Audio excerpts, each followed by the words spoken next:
오늘 또 흑찬우랑 불지옥에서 보니까 쇼츠에서 확인해보니까 흑자일스가 중국에 대한 공경, 칭찬, 리스펙을 자기 입으로 실토하는 영상을 만들었더라고요. 그리고 어떤 사람이 또 이렇게 만들어가지고 막 올리던데, 이렇게 캐리커처 같은 거 만들어서 올리면은 흑자일스가 갖다 쓴다고. 오송 논두렁에 중국 국기를 흔들다가 어깨가 탈구된 40대 중반의 헬스 유튜버 이러면서 만들었어요. 그러면서 여기 어깨에는 이 흑자일스가 고백한 이 스테로이드 남성 호르몬을 트럭으로 떼박은 그 증거를 캐리커처 만화로 그려버린 거야. 그리고 저기 갯벌 안에 들어가가지고 중국 국기를 이빠이 흔들고 있는 이 조지훈이, 그 사람을 묘사하는 이 만화를 그렸더라고. 내가 장난하는 줄 아는 애들이 있더라고. 농담으로 말하는 줄 아는. 저는 중국을 좋아하는데 이제 구독자분들 중에 중국을 좀 싫어하는 분들이 많으셔가지고 중국 콘텐츠를 조금 피하려고 해요. 예전 같았으면 기싸움을 하면서 일부러 더 했을 거 아니에요, 중국 콘텐츠를. 근데 이제 그렇게 살지 않기로 결정해서 제가 마치 롤에서 길을 쓰고 패작하는 거랑 비슷하잖아. 그리고 이제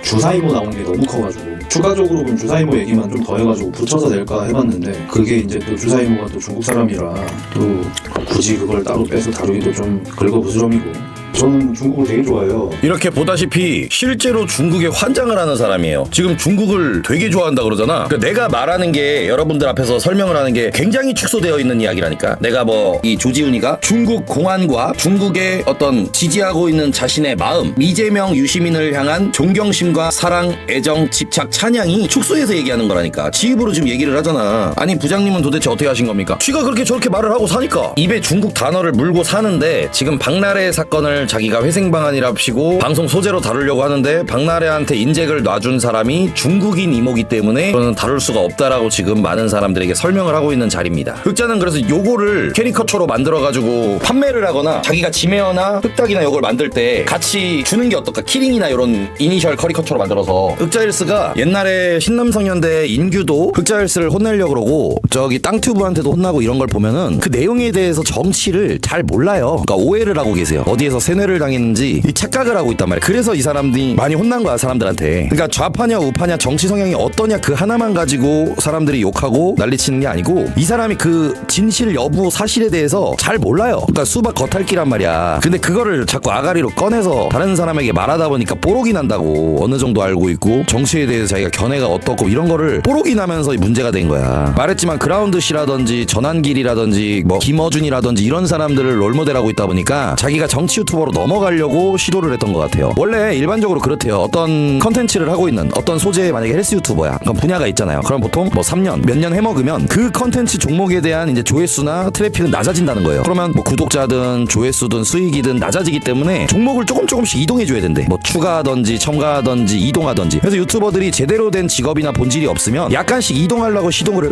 해요. 그러니까 예를 들어서 뭐 자동차 유튜버였다. 그러면은 뭐 카라큘라처럼 갑자기 뭐 탐정을 좀 섞는다든지 이슈를 좀 섞는다든지 사회를 좀 섞는다든지 막 이렇게 시도를 많이 한단 말이야. 뭐가 안 나오는 것 같으면 다른 종목이나 분야로 바꿔간단 말이지. 근데 그걸 시도하다가 이번에 잘못된 것 같아. 이걸 뭐라 그래야 될까? 이걸 이 피카소 그림이라 그래야 되나? 모나리자 그림 같이 이게 아주 역사적인 그림으로 아마 남을 거예요. 지금 현 시대 현존 살아있는 사람이니까 우리 인간들의 국내 평가가 아직 요 정도인 거지. 이게 시간이 지나잖아요. 시대가 더 흘러가잖아요. 아마 평가가 달라질 거야. 이게 피카소 고흐의 그림도 그랬거든요. 그 당시에 그 위인들이 현존해 있고 살아있을 때만 해도 그 그림의 사진의 인물들의 값어치를 못했단 말이야. 근데 이게 시간이 세기가 달라질수록 이 그림에 대한 인물 탐구에 대한 이 평가가 달라질 거야. 이거 봐봐. 이 킹카들. 저는 기본적으로 친중국인입니다. 중국 좋아해요. 저는 오해 없으시기 바랍니다. 사실 오늘 중국 이야기를 한다고 해서 제가 중국을 싫어한다고 오해 없으셨으면 좋겠습니다. 할인 같은 거 열렸을 때 막 대대성 뛰어가지고 떼뜨는 거 이런 것들이 짤이 막 우리나라 커뮤니티에 많이 올라오면서 중국 사람들이 미개하게 그려졌던 적이 있는데, 저는 오히려 그걸 보면서 지금 중국을 커버하는 중이에요. 경쟁의 정도가 달라. 그러니까 우리나라처럼 한 5천만 명 정도의 인구의 경쟁과 중국의 그 15억쯤 되는 인구의 경쟁은 비교할 수 없을 정도의 차이. 그러니까 우리나라는 대체로 줄을 서서 내 차례가 되길 기다리면 내가 먹고 싶은 걸 먹을 수 있어. 근데 중국의 경쟁은 내가 여기서 손으로 잡지 않으면 못 먹어. 지금 여기서 봤듯이 방송을 켜고 하루 왼종일 중국에 대한 방어, 공안에 대한, 차인에 대한 칭찬과 정당화와 합리화. 내가 말했지. 방송 켜고 7, 8시간 저 얘기만 하고 있다니까? 아니 지금 그러잖아. 그러니까 우리나라도 인구가 많으면 그럴 거다. 중국이 우리나라에 와서 피해를 주는 많은 기사와 뉴스들이 있잖아요. 그거를 지금 정당화하고 합리화하는 유튜브는 내가 처음 봤어요. 근데 저 새끼가 지금 하루 왼종일 라이브 켜고 저 소리만 하면서 하면서 우리나라 국민들을 한 명이라도 현혹시킬 수 있을까 해서 중국에 대한 합리화, 정당화, 정당성을 우리한테 부여하고 있다니까. 그들이 하는 짓거리에 대해서 지금 설명하는 거 봐봐요. 카바치잖아요. 방어하잖아요. 아니 그러니까 혼자서 그냥 자유롭게 중국을 좋아하는 거랑 저렇게 우리나라에서 영향력이 5손가락에 꼽는 어마어마한 권력을 가진 자가 우리들에게, 백성들, 국민들에게 중국인에 대한 강요에 대한 파급력, 영향력을 행사하는 거는 얘기가 다르다라는 거야. 그렇잖아요. 일반 국민이 나 혼자 중국을 좋아해, 중국인을 좋아해, 그러고 술자리에서 내 친구들 나랑 레벨 비슷한 동료들하고 중국이나 국가 칭찬을 해. 이거랑 얘가 방송을 틀면 수십만 명, 수백만 명이 보는 그 상황에서 중국에 대한 카바를 얼마나 위대한 국가이며 대단한 도시 읍내 나라인지를 설명하고 자랑하는, 리스펙하는 그런 유튜브는 지금 없었단 말이지. 근데 이 친구가 지금 그걸 하고 있는 거야. 그동안 흑자의 중국 사랑을 부장님이 거장하는 줄 알았는데 충격적입니다. 오히려 축소해서 말하신 것도 진짜라니까. 그러니까 이 유튜버가 굉장히 위험한 유튜버예요. 지금은 이제 뭐 안산에도, 중국인들이 안산에도 많고 뭐 대림동에도 많고 뭐 또 어디에 있지? 뭐 부천에도 많고 뭐 여러 가지 나눠져 있지만, 내가 중고등학교 시절에는 가리봉동에 다 몰려 있었어요. 가리봉, 구로동, 남구로 이쪽에 그냥 중국인이 다 포진해 있었어. 그래가지고 중국에 대한 직접적인 모여있는 공간이 대림, 가리봉에 전체 다 있었단 말이지. 근데 내가 거기서 지내면서 살았잖아. 근데 나는 내가 헬스장을 운영하면서 실제로 조선족이나 중국인이 많이 있었어. 근데 거기 다니는 애들은, 거기 헬스를 다니고 레슨을 받는 애들은 멀쩡했어요. 뭐 트러블이 있거나 이상한 짓이 일어나가 전혀 없었어. 근데 그런 일이 있더라고 해도 그 몇 명을 내가 겪은 걸로 중국 전체를 평가하고 그들이 우리 국가에 나와가지고 회계망측한 짓을 하는 거에 대한 합리화, 정당화, 그 몇 명을 보고 중국 국가는 대단하다, 위대하다, 우리랑 친해져야 된다, 숭배해야 된다, 본받아야 된다, 존경해야 된다, 이렇게 말은 안 하잖아요. 근데 이제 흑자헬스는 오송에서 지가 아는 게 없는데 자꾸 잘못된 정보 전달을 우리에게 하면서 잘 모르는 애들을 회유하려고, 아는 애들은 가스라이팅이든 센 애든 먹히든 안 먹히든 열심히 자기가 도전해보고 있는 거지. 그리고 어떤 사람들이 저 흑자헬스가 나이가 많아가지고 치료를 한 거 아니냐 이런 얘기를 하는데, 그럼 여러분들도 삼촌이 있을 거고 사촌형이 있을 거고 부모님이 있을 텐데, 과연 우리나라 대한민국에서 자기가 남성 호르몬이 부족한 것 같아서 비뇨기과나 병원에 가서 치료를 받는답시고 남성 호르몬을 투여받는다, 주위 삼촌들, 사촌형, 우리 부모님 세대, 그 사람들 중에 그런 사람들이 주위에 많이 있으세요? 대한민국에서는 거의 없어요. 그리고 저 친구가 나이가 뭐 60을 먹은 것도 아닌데 40대 초반에 시골에서 사느라 논두렁에서 활동 많이 하고 좋은 공기 쐬고 있는 양반이 40대 초반에 남성 호르몬이 아예 사라져서 마탱이가 같다? 과연 내추럴이었는데 그럴 수 있을까? 그러더라도 저 친구가 지금 뭐 TRT라는 핑계로 맞고 있는 스테로이드 트럭으로 때려받고 있는 용량이 우리나라 대부분의 부모님 세대든 아저씨들, 어른들이 하지 않는 짓이야. 내 주변에 TRT 치료받는 사람 한 명도 못 보면. 당연하지. 그 치료라는 게 감기나 독감이나 죽을 병에 걸렸거나 그게 우리 몸이 아파지거나 당장 치료받지 않으면 생활하기 불편하거나 요게 아니란 말이지. 커지고 있는 어떤 질병 같은 게 아니란 말이지. 그렇기 때문에 우리나라에 호르몬 부족? 많죠. 근데 40대 초반이면 아직 대가리에 피도 안 마를 나이란 말이야. 아직 젊어요. 어려요. 근데 나이 40대 초반에 TRT를 쳐맞으러 핑계를 대면서 남성 호르몬을 이빠이 꽂아버린다? 우리들 삼촌 중에 꽂아본 사람 있어요? TRT? 친척들 100명 모이면 물어보세요. 그거 꽂은 적 있나? 한 명도 없어.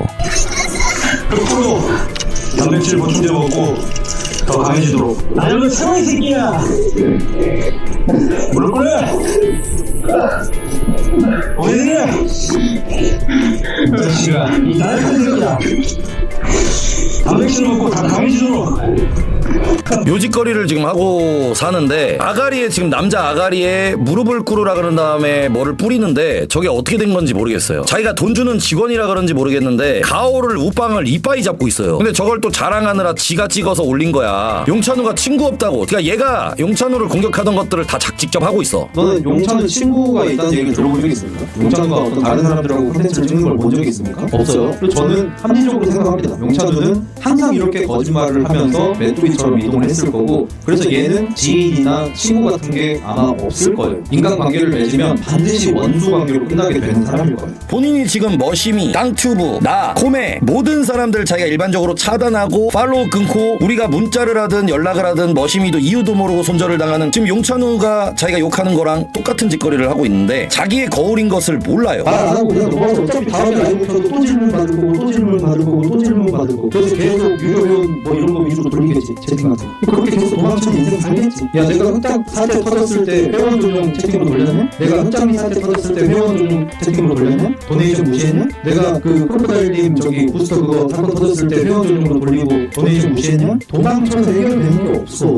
흑자는 잔나라는 애를 자기가 40대 중반의 영포티로서 볼 때마다 20대 여자고 산뜻하고, 그러니까 이제 신기하게 바라보고 아는 사람으로 바라봤었는데 볼 때마다 뭐 기분이 좋았나 봐요. 그러면서 더 가까워지고 싶었는지 코메한테 질투가 나는지 어쨌든 잔나랑 아는 사이로 지내거나 친하게 지내는 남자들을 보면은 갑자기 분노를 일으키는 거야. 그러다가 일어나게 된 일이 이번에 코메를 두들겨 팬다라는 일이었지. 그 내 방송에서 너 사실 내 방송 많이 봤잖아. 내가 내 방송에서 뭐라 그래? 자기보다 크게 높은 여자를 살면서 오른쪽에 만날 때가 있다. 절대로 반드시 절대로 추구도 하면 안 되는 행동이 뭐라고 그러죠. 제가 진짜 여러 번 얘기했는데 질투 때문에 안 돼요. 그 여자가 좀 뭐 마음이 허했을 때, 그 여자가 뭐 이렇게 좀 심장에 동요가 있었을 때 자기보다 못한 남자랑 살 때가 있어요. 남자보다 여자가 좀 그래요. 남자는 자기보다 이상점 떨어지는 여자는 여자를 보지도 않지만 여자는 자기보다 이상점 떨어지는 남자를 안 보다가 어떤 때 볼 때가 있어. 그러면 운 좋게 한번 사귀거나 운 좋게 뭐 잠깐이라도 만나거나 할 수가 있어. 근데 그러고 나서 여자가 당연히 후회를 하고 감을 쳐낼 텐데 그때 질척대지 않으면 다음에 한 번 정도 기회가 올 수 있다고. 이거 내 방송에 솔직히 20번은 얘기했어. 근데 알려주면 뭐해? 지키지를 못하는데. 아니 이 새끼가 알려주면 들어야 되냐고. 왜냐면 그 말에 대한 우리가 신용이나 신뢰가 없는데 그걸 꼭 들어야 되냐고. 알려주면 그러지 않아요? 코메가 얘 얘기를 꼭 들을 필요가 있어? 지가 잔나가 남친이 있든 없든 좋아하든 말든 어떤 사이를 지내든 건 자기 맘이지, 자기 자유지.